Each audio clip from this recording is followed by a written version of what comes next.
Hello students, டிஎன்பிசியில் திருக்குறள் பார்க்க போகிறோம். திருக்குறளோடனே கண்டிப்பாக ஒரு எரிச்சல் வரத்தான் செய்யும். பரவாயில்ல, நம்ம we are almost end of session. ஓகேவா? திருக்குறள் கொஞ்சம் கொஞ்சமாக முடிச்சுட்டே வந்துடும்.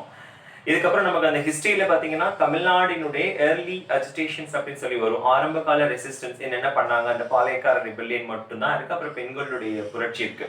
அதை முடிச்சுட்டா அந்த பகுதி ஃபுல்லா நமக்கு முடிச்ச மாதிரி ஆயிரும். திருக்குறளும் முடிச்சுட்டா ஃபுல் போர்ஷன் முடிஞ்சிடும். நம்ம டைரக்டா தமிழ்நாட்டினுடைய ஹிஸ்டரிக்கு போயிடலாம். ஓகேவா? அதாவது தமிழ்நாட்டினுடைய பண்பாட்டு கல்ச்சருக்கு போயிடலாம். அந்த இலக்கியங்கள், சங்ககால இலக்கியங்கள் இன்னும் கொஞ்சம் தான் இருக்குது. நம்ம ரொம்ப சீக்கிரமா முடிச்சிட்டோம் அப்படின்னா அது ஒரு ஃபுல் டெஸ்ட் எழுதி பார்த்தாச்சுன்னா நம்ம அடுத்ததாக மூவ் பண்றதுக்கு ரொம்ப ஈஸியா இருக்கும். திருக்குறள் அப்படின்னு பாத்தீங்கன்னா மிஞ்சி மிஞ்சி போனா 1330 குறள்ல ஒரு 330 குறள் நீங்க படிப்பீங்க. 1000 குறள் நீங்க படிக்க மாட்டீங்க. அதையாவது நம்ம கொஞ்சம் நல்லா அது மனப்பாடம் பண்ணணும் கூட அவசியம் இல்லை. நீங்க ஒன்ஸ் ட்வைஸ் த்ரைஸ் அதை ரீட் பண்ணீங்கனாலே அதை பார்த்தா மீனிங் பார்க்க தெரிஞ்சா போதும். நமக்கு அதை எப்படி மைண்ட்ல ஸ்டோர் பண்ணணும் அப்படிங்கிற அவசியம் எல்லாமே இல்லை. ஸோ இப்போ ஆல்ரெடி நம்ம திருக்குறள் பாடத்திட்ட விளக்கம் அப்படின்னு சொல்லி ஒரு கிளான்ஸ் பார்த்துட்டோம். இப்போ அதனுடைய இரண்டாம் பகுதி இது. இந்த பகுதி முடிஞ்சதுக்கு அப்புறம் இப்ப இந்த பகுதியில சில அதிகாரங்களை டிஸ்கஸ் பண்ணுவோம். ஆனா அதுல உள்ள குறள் எல்லாம் பார்க்க மாட்டோம். ஒரு சில குறட்பாக்களை மட்டும்தான் எடுத்து பார்க்க போறோம். இதுக்கு அப்புறம் நமக்கு பாத்தீங்க அப்படின்னா இது முடிஞ்சதுக்கு அப்புறம், அதாவது நம்ம பொதுவா அறத்துப்பால் பொருட்பால் தான் ஃபோக்கஸ் பண்ணுவோம். இது முடிஞ்சதுக்கு அப்புறம் அறத்துப்பால்ல ஒரே ஒரு அதிகாரம் உங்களுக்கு பெண்டிங் இருக்கு, ஒப்புரவறிதல். பொருட்பால்ல ஒரு 9 அதிகாரங்கள், மொத்தமா 10 அதிகாரங்கள் பின்னாடி நான் நடத்திட்டேன்னா திருக்குறள் ஓவர். ஸோ கிட்டத்தட்ட ஒரு 300-350 குறள் படிச்ச மாதிரி ஆகும். ஓகேவா? அவ்வளவுதான். அது திருப்பி திருப்பி நீங்க பாத்தீங்கன்னாலே உங்க மாடல் கொஸ்டின் பேப்பர்ல உள்ள மாதிரி பாத்தீங்கன்னா 12 கொஸ்டின் வந்துடும், தாராளமா வந்துடும். மோர் தென் எனஃப். ஓகேவா? ஸோ அகைன் நம்ம அந்த திருக்குறள் பாடத்திட்ட விளக்கம்ல உள்ள அந்த ஓரலா அந்த கான்செப்ட் பேஸ்டு அந்த குறட்பாக்களை நம்ம எடுத்து பார்க்கலாம் ஒவ்வொன்றும். அகைன் திருக்குறள் பாத்தீங்க அப்படின்னா மதச்சார்பல்ல தனித்தன்மையற்ற இலக்கியம், மதச்சார்பற்ற அன்றாட வாழ்வியலோடு தொடர்பு தன்மை. சோ மானுடத்தின் மீதான திருக்குறளின் தாக்கம், திருக்குறளும் மாறாத விழுமியங்களும் மனிதநேயம், சமத்துவம் முதலானவை, சமூக அரசியல் பொருளாதார நிகழ்வுகளில் திருக்குறளின் பொருத்தப்பாடு, திருக்குறளில் தத்துவ கோட்பாடுகள். சோ இந்த 6மே நமக்கு சிலபஸ். சோ இப்ப இதை வச்சுதான் நம்ம பார்க்க போறோம். ஓகே, சோ பாக்குறதுக்கு முன்னாடி சில அதிகாரங்களை ரைட் சைட்ல எழுதியிருக்கு. இந்த அதிகாரங்கள்ல தான் நம்ம சில குறட்பாக்களை டிஸ்கஸ் பண்ண போறோம். கடவுள் வாழ்த்து. ஃபர்ஸ்ட் திருக்குறள் வள்ளுவர் எழுதும் போது முதல்ல கடவுளை தான் போற்றி புகழ்ந்து இருக்காரு. ஆனா ஒரு கடவுளை போற்றி புகழணும் அப்படின்னா ஏதாவது ஒரு கடவுளை பத்தி மென்ஷன் பண்ணிருக்கணும். இந்த மதம் சார்ந்தது இல்ல, ஏன்னா அப்ப திருவள்ளுவர் வாழ்ந்த காலகட்டத்துல புத்த மதமும் இருந்தது, எல்லா மதங்களுமே இருந்தன, இல்லை என்று சொல்லிட முடியாது. ஆனா அதுல வள்ளுவர் எந்த மதத்தையும் தனிப்பட்டு மென்ஷன் பண்ணல. இன்ஸ்டெட் என்ன பண்றாரு அவரு, அகர முதல்ல எழுத்தெல்லாம் ஆதி பகவன் முதற்றே உலகு. இந்த குறள் ஆல்ரெடி சொல்லியிருக்கேன். ஒரு சில குறள் ஆல்ரெடி சொன்னது கூட வரலாம், பரவாயில்ல, திருப்பி எழுதுங்க, நல்லதுதான். அகர முதல எழுத்தெல்லாம் ஆதி பகவன் முதற்றே உலகு. சோ எப்படி எல்லா மொழிகளுக்கும் அகரம்ங்கிற ஒளி முதன்மையானதாக தோன்றுகிறதோ, அப்ப கூட ஆவனா அப்படி தமிழ் லெட்டர்ஸ் அவர் சொல்லல, ஒளியத்தான் அந்த இடத்துல சொல்ல வர்றாரு. அதே மாதிரி உலகில் உள்ள எல்லா உயிர்களுக்கும் முதன்மையானவன் அந்த கடவுள் அப்படின்னு சொல்லி சொல்றாரு. ஓகேவா? சோ இதுக்கப்புறம் நெக்ஸ்ட் பாத்தீங்க அப்படின்னா கடவுளை புகழ்ந்தவன் அந்த இடத்துல புகழும் போது மதம் இன்றி, மதத்தை சார்பின்றி புகழ்கிறார். எந்த மொழிக்கும் பங்கம் வராது புகழ்கிறார், எந்த தனி நபருக்கும் பங்கம் வராது புகழ்கிறார். அப்போ இதுதான் மதச்சார்பற்ற தனித்தன்மை இலக்கியம். ஒரு நூல் பொதுமறை, உலகிற்கே பொதுவானது, மதச்சார்பின்மையற்றது அப்படின்னு நம்ம சொல்லணும். அப்படின்னா எந்த ஒரு மதத்தை பற்றியும் சொல்லி இருக்க கூடாது, கால நிகழ்வுகளுக்கு உட்பட்டு இருக்கக்கூடாது. இன்னைக்கு பொருந்தணும், இறந்த காலம், நிகழ்காலம் அப்படின்னு சொல்லி உட்பட்டு இருக்கக்கூடாது. மொழிக்கு சிறப்புடையவனாக இருக்கக்கூடாது, ஏதேனும் ஒரு தலைவருக்கு உரித்தானதாக இருக்கக்கூடாது. அப்போ மதம், பொருள், இனம், காலம் இவை அனைத்தையும் கடந்ததுதான் என்னதுன்னா மதச்சார்பற்ற தனித்துவமான இலக்கியம். இருக்கிற நூல்லே இதுதான் இப்போதைக்கு இருக்கு நம்ம கிட்ட.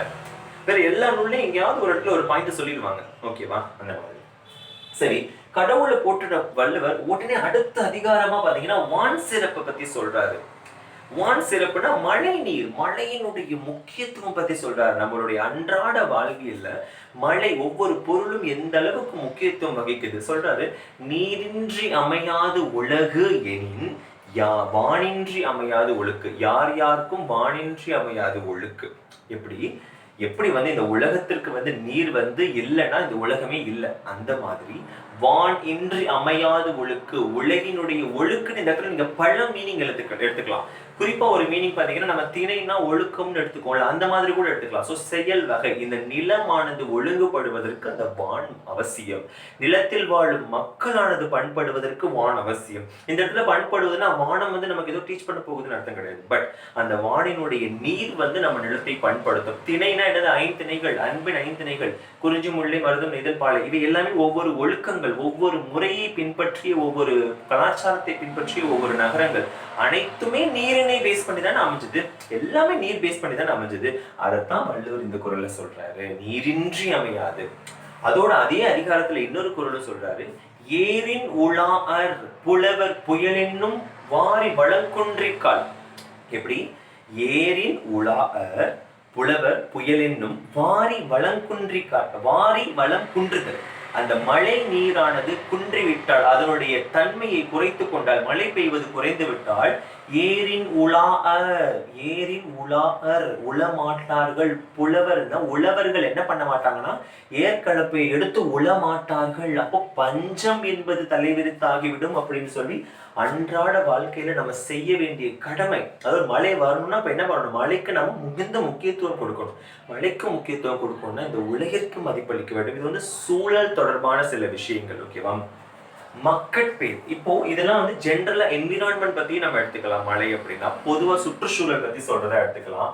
இல்லாட்டி வேற என்ன சொல்லலாம், அன்றாட வாழ்வியலோடு தொடர்பு தன்மைன்னு சொல்லலாம். ஓகேவா? இந்த மாதிரி இது வந்து மத்த இதோட பொருத்த முடியாது, மத்த இதோட பொருத்த முடியாது. இது அன்றாட வாழ்வியலோடான தொடர்பு தன்மை. ஓகேவா?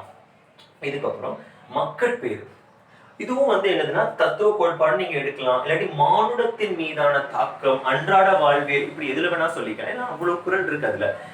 மக்கட்பேர்ல சொல்றாரு, நம்ம இல்வாழ்க்கைக்கு பிறகு, எப்படி இல்வாழ்க்கையை நம்ம ஆல்ரெடி பார்த்துட்டோம், அன்பும் அறனும் உடைத்தாயின் அப்படின்னு பார்த்துட்டோம். அந்த இல்வாழ்வின் பலனாக பிறக்க வேண்டிய மக்கள் எப்படி இருக்கணும்னு சொல்லி வகுக்கக்கூடியது மக்கட்பேரு. எப்படி எப்படி?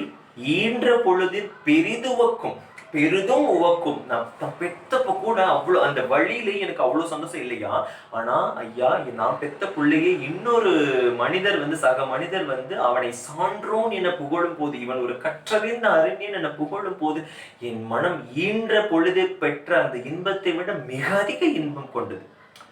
அப்படி சொல்றாரு பாத்தீங்களா? சோ ஈன்ற பொழுது பெரிதுவக்கும் தன் மகனை சான்றோன் என கேட்ட தாய்.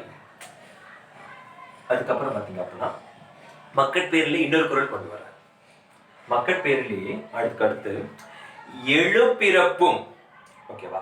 சோ எழுபிறப்பும் தீயவை தீண்டா, எழுபிறப்பும் தீயவை தீண்டா, எழுபிறப்பும் தீயவை தீண்டா. எப்போ 7 ஜென்மம் எடுத்தாலும் தீய வினைகள் உங்களை அஞ்சாது அண்டாது. ஓகேவா? தீய வினை வந்து உங்களை தீண்டாது. எப்பன்னா பழி பிறங்கா பண்புடைய மக்கட்பேரின், உங்களுக்கு பண்பினையே அச்சாரமாக கொண்ட மக்கட்பேறு அமைந்து விட்டால் 7 பிறப்புகளிலும் உங்களுக்கு என்ன நேராது, எதுவுமே நடக்காது, தீமைங்கிறது கிடையாது. இதே அதிகாரத்துல மக்கட்பேர்ல தான் சொல்றாரு, தந்தை மகற்காற்றும் நன்றி அவையத்து முந்தி இருப்பச்சு. ஒரு மகன் என்ன நினைக்கிறான் அத அவன் நினைக்கிறதுக்கு முன்னாடியே டான்னு செய்யறவங்க தான் அப்பா. அதுதான் சொல்றாரு, தந்தை மகற்காற்றும் நன்றி, தந்தையினுடைய கடமை சொல்லியிருக்காரு. அன்றாட வாழ்வில் ஒரு மானுடன் செய்ய வேண்டிய செயல், மானுடத்தின் மீதான திருக்குறளின் தாக்கம் இங்க பொதிந்திருக்கியா. அதோட நிக்கிறாரா, தந்தைக்கு மட்டும் அவர் கடமை சொல்லல, தாய்க்கு மட்டும் அவர் வந்து பெருமையை சொல்லல, மகனுக்கும் சொல்ல வர்றாரு. மகன் தந்தை காற்றும் உதவி, இவன் தந்தை என் நோற்றான் கொல் எனும் சொல். எப்படி இவன் தந்தை என் நோற்றான் கொல் எனும் சொல். இவனை பெறுவதற்கு இவன் தந்தை எத்தகைய நோற்பு, அதாவது எத்தகைய தவத்தினை செய்தான், என் நோற்றான். பாருங்க, அப்போ அவழ்ந்த அளவுக்கு நம்ம புகழினை செய்து காக்க வேண்டும். நம்ம அப்படியா இருக்கோம்? சரி, இருந்தா ரொம்ப சந்தோஷம். சரி, இப்ப இதெல்லாம் சொல்றாரு. இல்வாழ்க்கை, அருளுடைமை, அன்புடைமை, எல்லாம் அடக்கமுடைமை எல்லாம் சொல்லிட்டு, ஒழுக்கமுடைமை பத்தி சொல்லிட்டு விருந்தோம்பலுக்கு வர்றாரு. அதனை விருந்து ஓம்பல், விருந்தினை விரும்புதல், விருந்து அதாவது விருந்தினரை உபசரித்தல். அதுக்கு எப்படி? விருந்து புறத்ததா தான் உண்டல் சாவா மருந்தெனினும் வேண்டற்பாட்டு கன்று. விருந்தினர் வந்து வெளியே நிற்க வச்சுட்டு நான் இங்க அவசரமா நான் ஏதோ சாப்பிட்டு இருக்கேன், அந்த சாப்பிடுற விஷயம் அமிர்தமே ஆனாலும் அது எனக்கு வேண்டாம், அதை முதலில் ஒதுக்கி வையுங்கள், விருந்தினரை முதலில் உபசரியுங்கள். அப்ப சாவா மருந்தினை நீங்கள் அருந்துவதாயினும் விருந்தினை உபசரித்து விட்டு அருந்துங்கள். அவரை நிற்க வச்சுட்டு நீங்க பண்ண வேண்டிய வேலை எதுவுமே இல்லை. விருந்தினரை வெளியே காக்க வைத்து விட்டு செய்யக்கூடிய வேலை எதுவுமே இல்லை. அதோடு நிற்கிறாரா? எப்படி? செல்விருந்து ஓம்பி, செல்விருந்து ஓம்பி வருவிருந்து பார்த்திருப்பான். செல்விருந்து ஓம்பி வருவிருந்து பார்த்திருப்பான் நல்விருந்து வானத்தவர்க்கு. அந்த வானத்தவர்க்கு, வானத்து தேவர்களுக்கு நல்ல விருந்து யாரு தெரியுமா? நல்ல விருந்து இந்த சென்ஸ் சொர்க்கத்தை அடையக்கூடிய வழியா சொல்றார். நல் விருந்து வானத்தவர்க்கு, தேவர்கள் உங்களை மெச்சுவார்கள். எப்போ? எப்போ நீங்க வந்து செல்விருந்து ஓம்பி வருவிருந்து பார்த்திருந்தால், அதாவது செல்லக்கூடிய அந்த வழிபோக்கர்கள் என்ன பண்ணுவாங்கன்னா, வழிபோக்கர்கள் மட்டும் கிடையாது, சில முனிவர்கள் கூட என்னன்னா அந்த தெரு வழியாக செல்வார்கள், அவர்களை உபசரித்து அவர்களுக்கு வாரி வழங்குற விருந்தோம்புதல், அதான் செல்விருந்து ஓம்புதல். அது மட்டும் இல்லை, அது வந்து அவங்க போறவங்க வீட்டிற்கு வருபவர்களை வருவிருந்து பார்த்திருந்து அவர்களை அழைத்து அவர்களுக்கு உபசரித்தல். பழைய தமிழக பண்பாட்டுல நம்ம இதெல்லாம் பார்த்துருப்போம் இல்லையா? அது வரும்போது இன்னும் டீட்டெயிலா அங்க பார்க்கலாம். அப்போ அதோட நிக்கிறாரா? இன்னும் ஒரு விருந்தினருடைய இயல்பினை சொல்றாரு.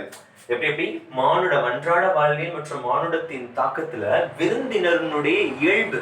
ஒரு விருந்தினர் எப்படி இருப்பாரா? மோப்ப குழையும் அனிச்சம்.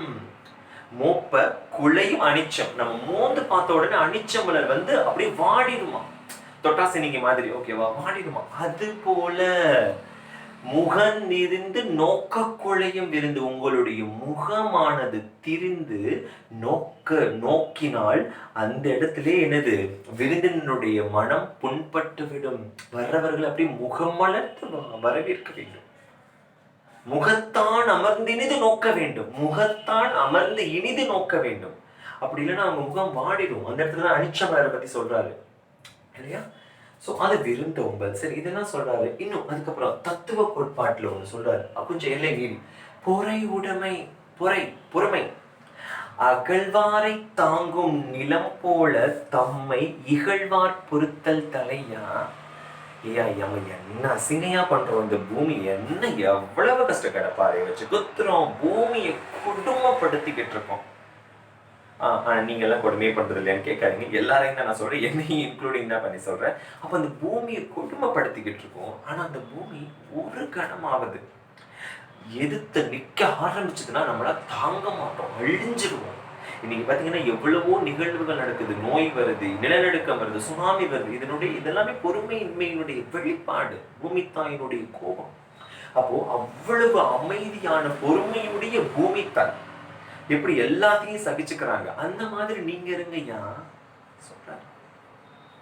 அந்த மாதிரி நீங்க இருங்க. இகழ்வாரை பொறுத்தல் தலை. உங்களை இகழ்ந்தாங்கன்னா பொறுத்துங்க.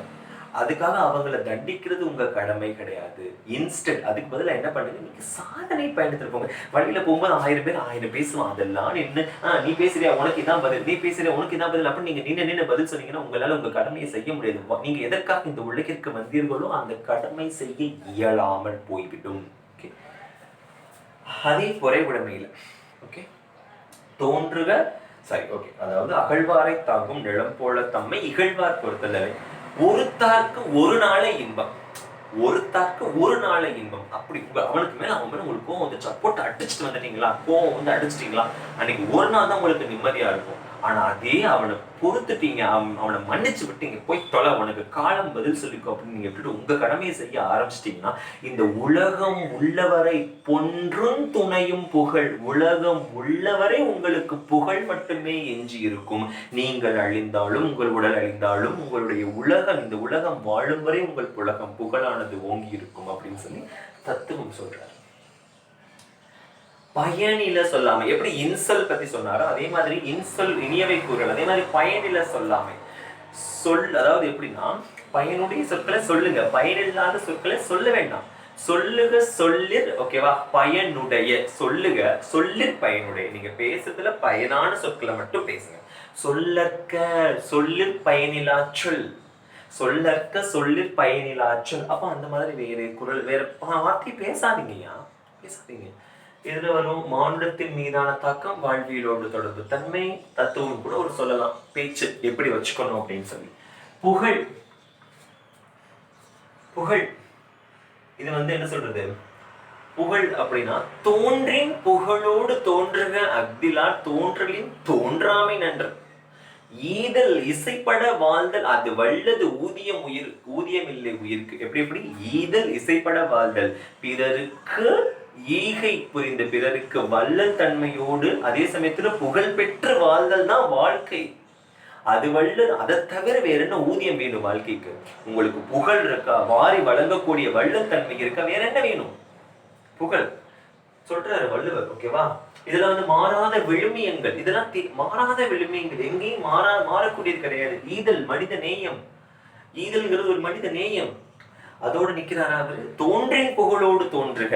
பாருங்கயா, இதுக்கு நீங்க ரெண்டு அர்த்தம் எடுத்துக்கலாம். பிறக்கும் போதே புகழோடு தோன்றுக அப்படின்னு, அது யாராலையும் முடியாது. ஆனா தோன்றின் புகழோடு தோன்றுகன்னா ஒரு சபைக்கு முன் நீங்கள் தோன்ற வேண்டுமானால் நீங்கள் ஒரு புகழ்பெற்ற மனிதனாய் தோன்றுங்கள் உலகத்தால் முன்னே. அவ்வாறு முடியலன்னா தோன்றாமை நன்று, வீட்டுக்குள்ள இருந்துருங்க, தோன்றாமை நன்று. ஓகே. அதுக்கப்புறம் பாத்தீங்கன்னா வெகுளாமை. இது நீங்க என்ன சொல்லலாம்னா விழுமியங்கள்ல சொல்லலாம். விழுமியம், தத்துவ கோட்பாடு எல்லாமே கிட்டத்தட்ட ஒண்ணுதான். ஓகேவா? சோ வெகுளாமை, சினம், கோபம். சினமென்னும் சேர்ந்தாரை கொள்ளி இனமென்னும் ஏம புனையச் சுடும். சினமென்னும் சேர்ந்தாரை கொள்ளி இனமென்னும் ஏம புனையச் சுடும். எப்படி சினம்ங்கிறவ யாரு வச்சிருக்காங்களோ, அந்த கோபம் யாரு வச்சிருக்காங்களோ அவங்கள அழிச்சிடும். அதோட நிக்காது, அவரை சார்ந்த அனைவரையும் அழித்து விடும் சினம், கோபம். ஓகே, அதோட நிக்கிறாரு. அடுத்ததா, சினத்தை பொருளென்று கொண்டவன் கேடு நிலத்தரைந்தான் கைப்பிள்ளையாதற்று. சினத்தை பொருளென்று கொண்டவன் கேடு நிலத்தரைந்தான் கைப்பிள்ளையாதற்று. எப்படி நான் ஒரு நிலத்தின் மீது ஓங்கி அறைந்தால் என்னுடைய கை பிழைக்காமல் அவ்வழியால் அழுது துடிக்குமோ, அதே போல சினத்தை தடதாக்கியவனும் வாழ்நாள் முழுவதும் தன் துன்பத்தை அனுபவிப்பான். தத்துவ கோட்பாடு, விழுமிய கோட்பாடு. கொல்லாமை, யாரு எந்த உயிருக்கும் தீங்கு பண்ணக்கூடாதியா. கொல்லாமை. அறவினை யாதெனில். எப்படி அறவினை யாதெனில். அறவினையா என்னையா? கொல்லாமை கோரல், மற்றவை எல்லாம் பிற. அறவினைனா கொல்லாமை கோரல். எதுக்கு மற்ற உயிர்களை கொல்லணும்? அப்ப நம்ம கறியெல்லாம் சாப்பிடக்கூடாதா? இன்றைய உலக வாழ்க்கைக்கு பாத்தீங்கன்னா ஒரு உயிரினம் மற்றொரு உயிரினத்தை சார்ந்து இருப்பது இயல்பாகி விட்டது. பட் வெஜிடேரியனா வாழ்றது தப்பு கிடையாது, நான் வெஜிடேரியன் தப்பு கிடையாது. பட் ஹவவர் பிற உயிர்களை துன்புறுத்தாமல் இருந்தா அதுவே போதுமான ஒரு விஷயம் தான். ஓகே, ஸோ இது எல்லாமே மனிதநேயம் சம்பந்தமானது. கொல்லாமை எல்லாம் மனிதநேயம் சம்பந்தமானதுயா. மனிதநேயத்தை பத்தி சொல்றாரு. அறவினை யாதெனில் கொல்லாமை கோரல். எப்படி ஒரு விஷயம் பாருங்க, அறவினை யாதெனில் கொல்லாமை கோரல். வேண்டாம்யா, வேண்டாம். அடுத்த உயிர்களை கொண்டுதான் வாழணுமா? வேண்டாம். பகுத்துண்டு பல்லுயிர் ஓம்புதல் சமத்துவம். இதே அதிகாரத்தில் சொல்றாரு, பகுத்துண்டு பல்லுயிர் ஓம்புதல். எல்லாருக்கும் பிரிச்சு கொடுத்து வாழுங்கய்யா. நீங்க ஒருத்தர் எல்லாமே சாப்பிட அதிகமா இருக்கா உங்ககிட்ட, உங்களுடைய தேவை உங்களுடைய வயிற்று நிரம்புதலுக்கு தவிர அதிகமா இருக்கா, அன்னைக்கு அதிகமா இருக்கா, அன்னைக்கு உள்ளது மத்தவங்களுக்கு கொடுங்க. சமத்துவம் பத்தி சொல்ல வர, பகுத்துண்டு வாழ்தலை பத்தி சொல்ல வர. இது எல்லாமே அறத்துப்பால் சம்பந்தமான விஷயம். அறத்துப்பால்ல இவ்வளவு அதிகாரமும் படிக்க வேண்டியதில்லை. இந்த அதிகாரத்துல நான் சொன்ன அந்த குறட்பாக்கள் முக்கியமானவை. ஒரு 10-20 குறட்பா அதிகமா படிக்கிறது தப்பு கிடையாது. ஓகேவா? படிச்சு வச்சுக்கலாம். ஒரே ஒரு அதிகாரம் ஒப்புரவர் இது. ஓகேவா? நம்ம தானம் பண்றது, அந்த ஊருணி நீர் நிறைந்தற்றை உலகவாம் பேரறிவாளன் திரு, இதெல்லாம் நம்ம பார்த்துக்கோம் இல்லையா? ஸோ அது எல்லாமே நம்ம அந்த அதிகாரத்துல பார்த்துக்கலாம். ஓகே, அந்த அதிகாரத்தோட அறத்துப்பால் முடிஞ்சிருக்கு. இப்போ பொருட்பால் அப்படின்னு எடுப்போம். பொருட்பால்னா முக்கியமா சமூக அரசியல் பொருளாதார நிகழ்வுகளில் திருக்குறளின் பொருத்தப்பாடு. பொருட்பால் சமூகம் பத்தி வரும், அரசியல் பத்தி வரும், பொருளாதாரம் பத்தி வரும். அதுதான் இரவச்சம். கிட்டத்தட்ட 105வது அதிகாரமோ 107வது அதிகாரமோ இருக்கும். இது பாத்தீங்கன்னா இரவச்சம், இரத்தினுடைய தீங்கு பத்தி சொல்றாரு. இறந்தும் உயிர் வாழ்தல் வேண்டின். நான் சொல்லியிருக்கேன் உங்களுக்கு குறள், இறந்தும் உயிர் வாழ்தல் வேண்டின் பரந்த கெடுக உலகியற்ற. நீங்க இறந்துதான் ஒரு குடும்பம், ஒரு மனிதன் உயிர் வாழணும் அப்படின்னா அந்த மனிதனை படைத்த இறைவன் அழியட்டையா, பிச்சை எடுக்கட்டையா, பறந்து கடட்டும் அந்த இறைவன், அவன் அழையட்டும், அழைஞ்சு தெரிஞ்சு அந்த கஷ்டத்தை அனுபவிக்கட்டும். எதுக்கு அப்படி படைச்சான்? அந்த சூழல் வரக்கூடாது. ஒரு நாட்டினுடைய பொருளாதாரத்தில் ஒரு தனி நபர் அப்படி செஞ்சா கூட அந்த நாட்டினுடைய தலைவனை தான் சாரும் அப்படின்னு சொல்லி இந்த இடத்துல சொல்லாம சொல்றாரு வள்ளுவர். ஒரு நாட்டின் தலைவனுடைய பொறுப்பு அப்படின்னு சொல்லி சொல்றாரு. எப்படி எப்படி மருந்து சமூகம் சம்பந்தமான கூட சொல்லலாம், இல்ல தனி மனிதன் தொடர்பானதுன்னு சொல்லலாம். மருந்து என்ன மருந்தென வேண்டாமாம் யாக்கைக்கு. நம்மளுடைய யாக்கை, நம்மளுடைய உடலுக்கு மருந்து வேண்டாம். அருந்தியது அற்றது போற்றி உனின். எப்படி எப்படி அருந்தியது அற்றது? நீங்க என்ன முன்னாடி சாப்பிட்டீங்க, 4 மணி நேரம் ஆயிடுச்சா, சாப்பிட்டது செரிச்சிருச்சா அப்படின்னு பார்த்து நீங்க டயட் மெயின்டைன் பண்ணீங்கன்னா எந்த மருந்தும் உங்களுக்கு வேண்டாங்கிறாரு. எந்த மருந்து வேண்டாங்கிறது. மருந்தென வேண்டாவாம் ஆக்கைக்கு, அருந்தியது அற்றது போற்றி உனி. நம்ம அப்படியா இருக்கோம்? கண்டதா போட்டு திங்க வேண்டியது. இருக்கிற காளானு, பானிபூரி, ஸ்நாக்ஸ் எல்லாம் சாப்பாடை தவிர எல்லாம் திப்போம். நோய் நாடி நோய் முதல் நாடி அது தணிக்கும், வாய் நாடி வாய்ப்பச் செயல். நோய் நாடி நோய் முதல் நாடி அது தணிக்கும். நோய் வர மாதிரி இருக்கா, அதை எப்படி தணிக்கணும், அதுக்கான வழிவகைகளை ஆராயுங்கள் முதல்ல. நோய் நாடி நோய் முதல் நாடி அது தணிக்கும், வாய் நாடி வாய்ப்பற்றியல். உடல் தன்மை, அதாவது மானுடத்தின் மீதான தாக்கம், அன்றாட வாழ்வியல நம்ம எப்படி இருக்கணும், இதுவுமே சமூகம் தொடர்பான இந்த அன்றாட வாழ்வியலை பத்தி சொல்றாரு வள்ளுவர். வெறும் பொருளாதாரம் பத்தி மட்டும் சொல்லிடல. ஒரு மருத்துவம், இப்போ ஒரு அரசுல ஒரு மருந்து வேணும், அந்த மருத்துவத்தை எப்படி மெயின்டைன் பண்ணணும் ஒரு அரசு, அப்போ நம்ம தனி மனிதன் எப்படி அதை மெயின்டைன் பண்ணணும் சொல்றாரு. நட்பு, முகநக நட்பது நட்பன்று. சிரித்து மட்டும் நெஞ்சம் அது முகம் மலரும்படி நட்பு பாராட்டுது நட்பு கிடையாது. நெஞ்சத்து அகநக நட்பது நட்பு. ஒரு நட்பு எப்படி இருக்கணும்? உடுக்கை இழந்தவன் கை போல ஆங்கி இடுக்கண் களைவதாம் நட்பு. உடுக்கை இழந்தவன் கை, எப்படி என்னுடைய ஆடையானது களைந்து விழும் போது உடனடியாக என்னுடைய கைப்பற்றி அதை நான் பற்றி கொள்வேனோ, அது போல ஒரு தன்னுடைய நண்பனுக்கு ஏதாவது என்ன சொல்றது, அந்த உற்ற காலத்தில் ஒரு துன்பம் நேரும் போது உடனடியாக வந்து உதவுவது தான் உண்மையான. நம்ம போன் பண்ணி 100 ரூபாய் கேட்டா, மச்சான் நானே பிச்சை எடுக்கிறேன்டா நம்ம கிட்ட இருக்கும். But those things are not favour. Okay, அது ஒரு ஃப்ரெண்ட்ஷிப் அப்படிங்கிறது எப்படி இருக்கும் தெரியுமா? ஏஜ் டிஃபரன்ஸை பேஸ் பண்ணி வர ஃப்ரெண்ட்ஷிப் கிடையாது. இன்ஸ்டெட் நம்மளுடைய வெற்றிக்கு உறுதுணையா இருக்கிறதா ஃப்ரெண்ட்ஷிப். அந்த மாதிரி யாராவது உங்களுக்கு ஃப்ரெண்டுங்க அமைஞ்சாங்கன்னா அதை மதிச்சு அவங்களுக்கு அட்மோஸ்ட் இம்பார்ட்டன்ஸ் கொடுங்க லைஃப்ல. ஓகே, நெக்ஸ்ட் உழவு. பொருளாதாரம் பத்தி சொல்றாரு. உழவு இன்னைக்கு நம்ம நாட்டிலேயே பாத்தீங்க அப்படின்னா உழவு அதுதான், அதாவது நாட்டினுடைய வேளாண்மை தான் 60-70% முதன்மை தொழிலா இருக்குது. நம்ம எல்லாருக்குமே தெரியும். பிரைமரி செக்டர்னா இந்தியாவோட உழவு தான்.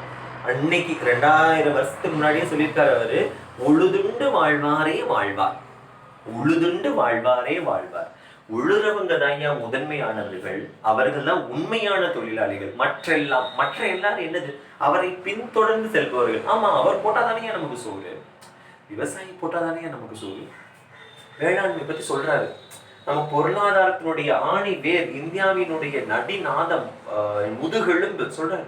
உழுதுண்டு வாழ்வாரே வாழ்வார், மற்றெல்லாம் தொழுதுண்டு பின் செல்பவர். அவர் கும்பிட்டுக்கிட்டே பின்னாடி போறவங்க, ஏன்னா அவங்க போட்டாதான் நமக்கு சோறு. அதை நம்ம ஒத்துக்கணும். பெருமை, ஒரு மனுஷனுக்கு எப்போ பெருமை வரும்? இது மனிதநேயம் சமத்துவம் கோட்பாட்டுல வரும். மனிதநேயம் சமத்துவம் கோட்பாட்டுல வரும். உழவுன்னா பொருளாதார கோட்பாட்டுல வரும்.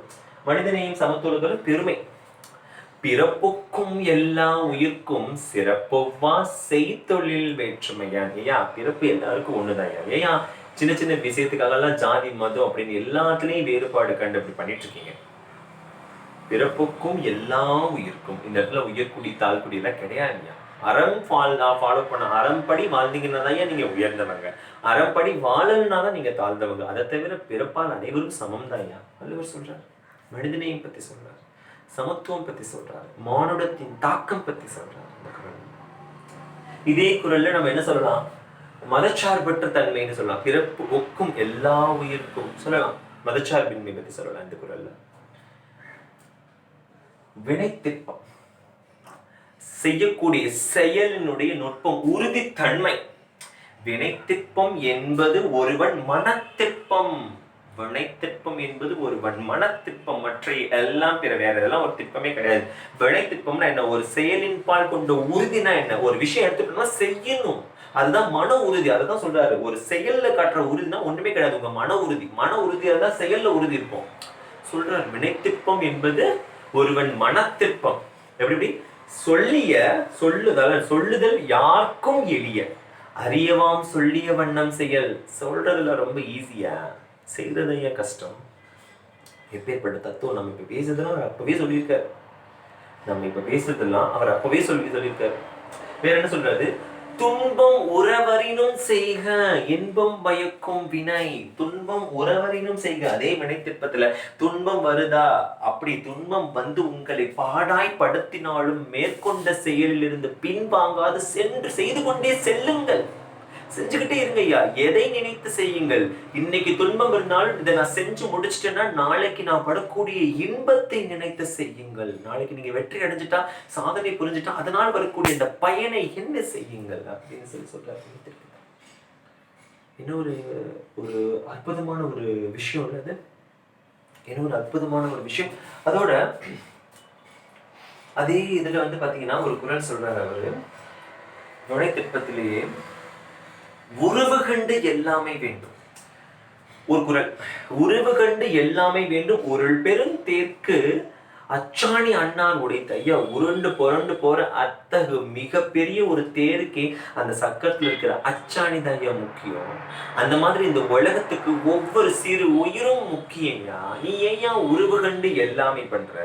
ஒருத்தனுடைய உறவு கண்டு ஏன் நீ தாழ்ச்சி பண்ற? ஒருத்தனுடைய உறவு கண்டு ஏன் வேறுபாடு காண்கிறாய்? மனிதனையை பத்தி சொல்றாரு, சமத்துவம் பத்தி சொல்றாரு, உறவு கண்டு எல்லாமே வேண்டும் சொல்றாரு. எங்க இருக்கு இதெல்லாம்? இதுக்கப்புறம் சொல்வன்மை. சொல்வன்மை, நம்ம சொல்லக்கூடிய சொல் எப்படி இருக்கணும்? தத்துவ கோட்பாட்டுல சொல்றாரு. அதே மாதிரி தத்துவ கோட்பாடு மட்டும் எடுக்காம சமூக அரசியல்லையும் வரலாம். ஒருத்தன் அரசா இருந்தாலும் சரி, அரசியல் தலைவர்களா இருந்தாலும் சரி, ஒரு சாதாரண மனிதனா இருந்தாலும் சரி, எப்படி பொது இடத்துல பேசணும்னா, சொல்லுக சொல்லி பிரிதோர் சொல் அச்சொல்லை, சொல்லுக சொல்லி பிரிதோர் சொல் அச்சொல்லை. ஓகேவா? வெல்லுஞ்சொல் இன்மை அறிந்து. நான் ஒரு சொல் பேசிட்டேன்னா அந்த சொல்லை வெல்லும் விதமாக வேறு ஒரு சொல் இந்த உலகத்துல இருக்கக்கூடாது. அதை அறிந்து பேசுங்க. அதாவது யாருமே உங்களை மடக்க கூடாது. அப்போ நுட்பம் அறிந்து பேசுங்கள், மதியறிந்து பேசுங்கள், ஆழமறிந்து காலை விடுங்கள். எவ்வளவு பெரிய தத்துவம்! சொல்லுக சொல்லி பிரிதோர் சொல் அச்சொல்லி வெல்லும் சொல் இன்மை அறிந்து.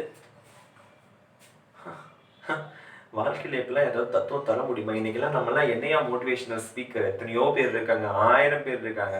வள்ளுவரை விட ஐயா திருக்குறளை உட்காந்து படிங்கய்யா, எல்லாமே உங்களுக்கு கைகூடும், எல்லாமே நாலேஜ் கிடைக்கும். இறைமாட்சி, இறைமாட்சி நம்ம ஆல்ரெடி பார்த்துட்டோம். இந்த அதிகாரம், ஒரு அரசன் எப்படி இருக்கணும்? படைக்குடி கூழ் அமைச்சு நட்பரன் ஆறும் உடையான் அரசருள் ஏறு. படைக்குடி கூழ் அமைச்சு நட்பு அரண். இது வந்து மக்கள் நல அரசை பத்தி சொல்றது வள்ளுவர். வெல்ஃபேர் ஸ்டேட்னு சொல்லுவாங்க. வெல்ஃபேர் ஸ்டேட்னா மக்கள் நல அரசு. இதோட நிக்கிறாரா? சமதர்ம கோட்பாடு, பொது உடைமை கோட்பாடு, பொருளாதார கோட்பாடு ஒண்ணு சொல்றாரு. இயற்றலும் ஈட்டலும் காத்தலும் காத்த வகுத்தலும் வல்லது அரசு. எப்படி நான் வந்து முதல்ல பொருள் வழி வகைகளை செய்யணும், அதை ஈட்டணும், அதை காப்பாற்றணும், காப்பாத்தி எல்லாருக்கும் சமமா பிரிச்சு கொடுக்கணும். சமதர்ம கோட்பாடு, பொருளாதார கோட்பாடு, பொது உடைமை கோட்பாடு, ஏற்றலும் ஈட்டலும் காத்தலும் காத்த வகுத்தலும் வல்லது அரசு. அறிவுடைமை, சிந்திங்க, ரேஷனலிசம், பகுத்தறிவு பத்தி சொல்றாரு. எப்பொருள் யார் யாருமாய் கேட்பினும் அப்பொருள் மெய்ப்பொருள் காண்பது அறிவு. சும்மா கண்ணால் காண்பதும் போய், காதால் கேட்பதும் போய், தீர விசாரிப்பதே மெய். பகுத்தறிவு பத்தி சொல்றாரு. என் பொருளமாக செல சொல்லி தான் பிறர்வாய் நுண்பொருள் காண்பது அறிவு. எப்படி தான் பிறர்வாய், அடுத்தவங்க சொல்றதுல இருந்து நுண்பொருள், அந்த பொருளை ஆராய்ச்சி பண்ணி பகுத்தறிஞ்சா மட்டும் பத்தாது, நீங்க சொல்றது அடுத்தவங்களுக்கு புரியும்படியும் சொல்லணும், அதுவும் தான் அறிவு அப்படிங்கிறாரு. என் பொருளமாக சில சொல், பிறருக்கு புரியும்படி எளிமையாக சில கருத்துக்களை உட்புகுத்துதல் சொல்றாரு. எப்பொருள் எத்தன்மை தாயினும் அப்பொருள் மெய்ப்பொருள் காண்பது அறிவு. எப்பொருள் எத்தன்மை தாயினும், என்ன சொன்னாலும் அப்படி என்ன சொல்றது, சட்டம் மாதிரி நம்ம நம்ப கூடாது. என்ன உண்மை, ஒருத்தவங்களை பத்தி இன்னொருத்தவங்க சொன்னாலும் அவங்க மேல சந்தேக பார்வை படிஞ்சதுன்னா அவ்வளவுதான், அந்த உறவே அத்துருச்சு. இவங்க சொல்றாங்களா, இவங்க ஏன் சொல்றாங்க, இவங்களுக்கு அவங்களுக்கு என்ன பகை, எதுக்காக இந்த விஷயத்தை இவங்க எதுவும் சொல்லணும், இவங்க வந்து சொல்றதுல என்ன உண்மை இருக்கு, இதெல்லாம் அலசி ஆராயாம ஒரு உறவுல சந்திக்கப்படக்கூடாது. நீங்க கண்ணால பார்த்தா கூட இது நம்ப கூடாது. ஏன்னா சூழல் எப்படி தெரியுமா பண்ணும்? இப்ப நானே இருக்கேன்னா நான் வந்து தப்பு பண்ண மாட்டேன், ஆனா நான் தப்பு பண்ற தோற்றம் உருவாக்கப்படும். அதனால கண்ணால் பார்ப்பது கூட நம்ப கூடாது. உங்களுக்கு ஒருவேளை முன்னாடி அவங்க தப்பு பண்றாங்களா, நேரா போய் கேளுங்க. அப்படி விசாரிச்சாதாங்க உண்மை தெரியும். அவங்களுக்கு எப்பேற்பட்ட கொலை குற்றவாளி ஆனாலும், எப்பேற்பட்ட ஒரு குற்றவாளி ஆனா கூட அவனுக்கு பேசுறதுக்கு ஒரு வாய்ப்பு தரணும். உடனே தண்டனை நான் ஒத்துக்கிறேன், தப்பு செஞ்சவங்களுக்கு தண்டனை கொடுக்கணும், அது இல்லைன்னு சொல்லலாம். ஆனா கொலை குற்றவாளி ஆனா கூட அவங்க பேசுறதுக்கு ஒரு வாய்ப்பு தரணும். என்ன சூழல், அவங்களுக்கு தண்டனை தர்றது கண்டிப்பா உறுதி. ஆனா என்னன்னு தெரிஞ்சுக்கணும். அந்த எதனால அவங்க அந்த குற்றம் பண்ணாங்கன்னு நம்ம தெரிஞ்சுக்கிட்டாதான் எதிர்காலத்துல அது நடக்காம நம்ம தடுக்க முடியும். புரியுதா? வெறும் தண்டனை கொடுத்தா மட்டும் எந்த குற்றத்தையும் தடுத்துட முடியாது. குற்றம்னு சொன்ன உடனே வள்ளுவர் சொல்றாரு, குற்றம் கடிதல். குற்றம் கடிதல் ஒரு அரசனுடைய இலக்கணம், ஒரு சமூக அரசியல் பொருளாதார நிகழ்வுகள் பற்றி தான் இதெல்லாம் சொல்லிட்டு இருக்காரு. இப்ப குற்றம் கடிதல்ல தன் குற்றம் நீக்கி பிறர் குற்றம் காண்கிற்பின், தன் குற்றம் நீக்கி தாங்கிட்ட என்ன குற்றம் இருந்தால் அதை முழுவதும் அறவே நீக்கி, அது மட்டும் இல்லாம பிறரிடம் உள்ள குற்றத்தையும் நீக்க முயற்சித்து அதையும் செய்து விட்டால் என் குற்றம் உண்டோ இறைக்கு, அந்த இறைவனுக்கு, இறைவன் தான் அந்த அரசனுக்கு, அந்த அரசனுக்கு வேறு என்னையா குற்றம் இருக்கு? அப்படி கம்பேர் பண்றாரு. தான் குற்றத்தையும் நீக்க பிறர் குற்றத்தையும் நீக்க பாடுபடுறவன் தான் உயர்ந்தவன், இறைவன். அப்ப அந்த அரசனுக்கு இதை விட வேற என்ன குற்றம் இருக்கு? அதான் நல்லது, எல்லாத்துலயும் சிறப்பாதான். தன் குற்றம் நீக்கி பிறர் குற்றம் காண்கிற்பின், குற்றம் கெடுதல்ல. திணித்துணியா குற்றம் வரினும் பணித்துணியா கொள்வர் பழி நாணுவார். இப்படி பழி நாணுவார். பழிக்கு அஞ்சுகின்றவர் சிறிதளவு குற்றம் தனக்கு நேர்ந்தா கூட அது மிகப்பெரிய ஒண்ணு நினைச்சு அப்படியே அஞ்சு நடுங்கி விடுவார்கள். அதனால குற்றமே செய்ய மாட்டாங்க. அந்த அளவுக்கு நல்லவர்களாக இருப்பார்கள் பழி நாணுவர்கள். குற்றம் கெடுதல். சான்றோர்கள் பத்தி சொல்றாரு, சமூக அரசியல் நிகழ்வுகள்ல சான்றோர்களை பத்தி சொல்றாரு. காலமறிதல் இடனறிதல், இது வந்து அரசர்களுக்கே உரித்தானது. பகல் வெல்லும் கூகையை காக்க இகழ் வெல்லும் வேந்தற்கு வேண்டும் பொழுது. பகல்ல கூகை ஆந்தையை வந்து காக்க வென்றும், ஆனா நைட்ல வெல்ல முடியுமா? முடியாது. அந்த மாதிரி காலம் அறிந்து செய்யணும். காலம் கருதி இருப்பர் கலங்காது ஞானம் கருதுவோம். இந்த உலகத்தை வெல்ல ஆசை இருந்தால் அமைதியா வெயிட் பண்ணு, காலம் வரட்டும், உனக்கான காலம் வரும். இடனறிதல். தொடங்கற்க எவ்வினையும் எல்லற்க. எப்படி தொடங்கற்க எவ்வினையும் எல்லற்க. ஐயா, நீங்க இடன் அறிதல குறிப்பிட்ட காலம் அறியலைன்னா நீங்க எந்த வினையும் தொடங்காதீங்க. இடம் பொருள் ஏவல் அறிந்து ஒரு செயலை செய்யுங்க அப்படின்னு சொல்றாரு. ஒரு அரசனுக்கு சொல்றாரு. நெடும் புனலுள் வெல்லும் முதலை அடும் புனலின் நீங்கின் அதனை பிற. இப்படி ஆழமான நெடும் புனல், ஆழமான தண்ணீருக்குள் அந்த முதலை இருக்கும் பொழுது எத்தகைய உயிரினம் வந்தாலும் அதை வென்று வீழ்த்திவிடும், கொன்றுவிடும். ஆனா அதே புனலை அது நீங்கி வெளியே வந்தே ஆனால் நிலத்திற்கு வந்தால் மற்ற விலங்குகள் அதை வென்றுவிடும். அதுதான் இடம். அப்படி தன் இடம் தான் தனக்கு வென்றது. அந்த வடிவில் சொல்ற, நீ வாயா, என் ஏரியாவுக்கு வாயான்னு சொல்லிட்டு போவான்ல, அந்த மாதிரி தான். அவன் ஏரியா தான் அவனுக்கு சேஃப்டி. ஓகேவா? சோ செங்கோன்மை கொடுங்கோன்மை. செங்கோன்மைனா மிகச்சிறந்த ஆட்சி, செம்மையான ஆட்சி. கோன்மை கோல், அதோட அரசனுடைய ஆட்சி, செம்மையான ஆட்சி. அப்ப அந்த செம்மையான ஆட்சியில என்ன சொல்றாரு? அரசியல் நிகழ்வுகள்ல வானோக்கி வாழும் உலகெல்லாம் மன்னவன் கோல் நோக்கி வாழும் குடி. ஐயா, உலகெல்லாம் வானத்தையா பார்த்துட்டு இருப்பாங்க, நம்பிட்டு இருப்பாங்க. ஏன்னா மழை பெய்யணும், உழவு செய்யணும், அப்பதான் ஏதாவது பண்ண முடியும். ஆனா நீங்க நல்லா ஆட்சி பண்ணீங்கன்னா உங்களுடைய கோல், அந்த மன்னவனுடைய கோல் நோக்கி வாழும் குடி. உங்களிலேயே பெரிய மனசா வச்சுக்கோங்க. அதான் செங்கோன்மை, செம்மையான ஆட்சி. மக்கள் ஆட்சி பத்தி சொல்றாரு. கொடுங்கோன்மை. கொடுங்கோன்மையில ஒரு அதே மாதிரி செங்கோன்மையில இன்னொரு குரல். குடிதழியி கோலோச்சும் மாநில மன்னன் அடித்தழியி நிற்கும் உலகு. மக்களை தழுவி யாரு அரவணைத்து அவர்களுடைய குற்றங்களை அறிந்து அவர்களுடைய குறைகளை அறிந்து கீக்கும் மன்னனுடைய பாத சுவடுகளை பின்பற்றி வரும் இந்த உலகு. குடிதழியி கோலோச்சும் மாநில மன்னன் அடிதழியி நிற்கும் உலகு. அதே கொடுங்கோன்மை, கொடுமையான ஆட்சி. அல்லற்பட்டு ஆற்றாது அழுத கண்ணீர் அன்றே செல்வத்தை தேய்க்கும் படை. இந்த குரல் ஆல்ரெடி சொல்லியிருக்கேன் இல்லையா? அப்புறம் பாத்தீங்கன்னா ஊக்கமுடைமை, ஆழ்வினை உடைமை, இடுக்கண் அழியாமை. இடுக்கண் அழியாமையில இடுக்கண் வருங்கால் நகுக அப்படிங்கிறாரு. தத்துவ கோட்பாடு சொல்லலாம், விழுமியங்கள் அப்படின்னு சொல்லலாம். இடுக்கண் வருங்கால் நகுக. உங்களுக்கு துன்பம் வருதா, சிரித்து அதை அரவணைத்து ஏற்றுக்கொள்ளுங்கள். அதை விட அந்த துன்பத்தை வெல்லும் வரி வேற ஒண்ணும் கிடையாது. துன்பத்தை சிரித்து ஏற்றுக்கொள்வதை தவிர அந்த துன்பத்தை வெல்வதற்கான வழி வேற சிறந்த வழி எதுவும் கிடையாது. மனசார சந்தோஷமா ஏத்துக்கையா, அது ஒண்ணுமே இல்லைன்னு ஏத்துக்கையா. ஊக்கம் உடைமை ஆழ்வினை உடைமை. எப்படி ஊக்கம் உடைமை ஆழ்வினை. ஆழ்வினை முயற்சி. முயற்சி பத்தி சொல்றாருயா. இப்படி எப்படி முயற்சி திருவினை ஆக்கும், முயற்சியின்மை இன்மை புகுத்தி விடும். முயன்றாங்க உங்களுக்கு எல்லாமே, முயற்சி தான் எல்லாமே. முயற்சி பண்ணனா ஒண்ணுமே இல்லை. தெய்வத்தான் ஆகாதெனினும் முயற்சி தன் மெய்வருத்த கூலி தரும். எவ்வளவு பெரிய தத்துவ கோட்பாடு. தெய்வத்தான் ஆகாதெனினும் முயற்சி தன் மெய்வருத்த கூலி தரும். வேற என்னையா வேணும்? தெய்வத்தால கூட முடியாட்டி நீங்க முயற்சி பண்ணீங்கன்னா உங்களுடைய உடலை வருத்தி ஒரு செயலை செய்திருக்கனால முடிஞ்சிடும். அதைத்தான் சொல்றேன், உட்காந்து படிங்கன்னு. கண்டிப்பா உங்களுக்கு கிடைக்கும். யாரோட பிளஸிங் வேணும்? உங்களோட முயற்சி போதும் சொல்றாரு வள்ளுவர். ஊக்கம் உடைமை. உள்ளம் உடைமை பொருளுடைமை நில்லாது நீங்கிவிடும். ஒருவனுக்கு உடைமை சொத்துன்னா தன்னுடைய ஊக்கம், நெஞ்சின் உறுதி, உள்ளம், பண்பு, அதுதான் மற்ற பொருளுடைமை எல்லாம் நீங்கிருங்க, உடனே அழிஞ்சிருங்க. உள்ளம் உடைமை சொல்றாரு. உள்ளம் உடைமை பொருளுடைமை நில்லாது நீங்கி விடுங்க. நில்லாது நீங்கி விடும். எப்படி ஒரு ஒரு அருமையான ஒரு இது பாத்தீங்களா? வெள்ளத்தனைய மலர் நீட்டம் மாந்தர்தம் உள்ளத்தனையது உயர்வு. ஊக்கமுடைமையில சொல்றாரு. வெள்ளத்தனைய மலர் நீட்டம் மாந்தர்தம் உள்ளத்தனையது உயர்வு. எப்படி அப்படி அந்த ஒரு மலர் தன்னுடைய அந்த இந்த குளத்துல எல்லாம் வளர மலர் பாத்தீங்கன்னா அதனுடைய வேர் எவ்வளவு ஆழம் வரைக்கும் போகும்னா அந்த தண்ணி எவ்வளவு ஆழம் இருக்குமோ அந்த ஆழம் வரைக்கும் வேர் ஊண்டிடும் அந்த மலரினுடைய வேர். அதே மாதிரி ஒரு மனிதனுடைய உயர்வு எதை வைத்து செய்யப்படும்னா அவருடைய ஊக்கமுடைமை, உள்ளத்தினுடைய உயர்ந்த குணங்களை வைத்து, உறுதித்தன்மையை வைத்து தான் ஆழம் செய்யும், அளக்கப்படும் ஒரு மனிதனுடைய உயர்வு. வெள்ளத்தனைய மலர் நீட்டம் மாந்தத்தும் உள்ளத்தனையது உயர்வு.